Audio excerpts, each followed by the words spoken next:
வணக்கம். இன்றைய காணொளியில் நாம் CLF கட் ஆஃப் கூட்டத்தை உருவாக்குவோம். CLF உருவாக்க தேதியை இங்கே காணலாம்.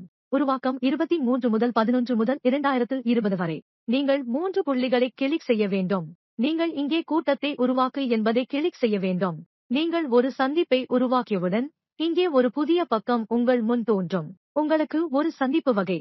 இங்கே உங்களுக்கு வழக்கமான சந்திப்பு மற்றும் கட் ஆஃப் சந்திப்பு வகை இரண்டும் தெரியும். நீங்கள் இங்கே கட் ஆஃபை இலக்காக கொள்ள வேண்டும்.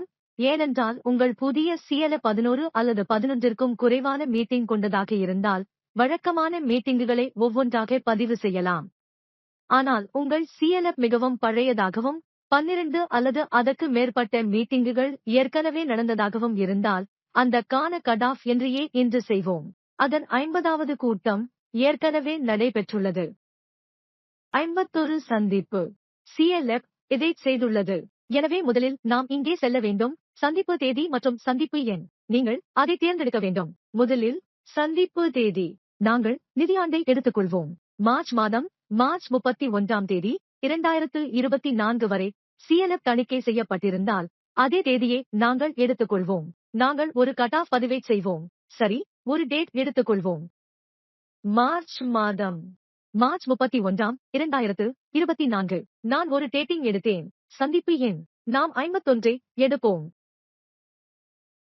ஏனென்றால் இங்கே 51 எண்களின் கூட்டம் இருக்கிறது.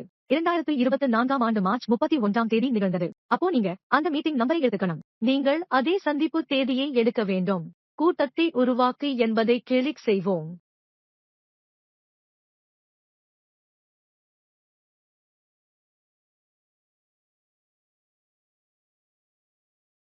எங்கள் கட் ஆஃப் கூட்டம் உருவாக்கப்பட்டுள்ளது. இதோ கட் ஆஃப் மீட்டிங். நீங்கள் சந்திப்பு எண்ணை காண்பீர்கள். சந்திப்பு தேதி உங்களுக்கு தெரியும். இங்கிருந்து நீங்க திரும்பி போகலாம். உங்களுக்கு தேவைப்படும் போதெல்லாம் நான் திரும்பி போக விரும்புகிறேன். இங்கே நீங்கள் CLF இன் பெயரை காண்பீர்கள். நீங்கள் இங்கே நுழைய வேண்டும்.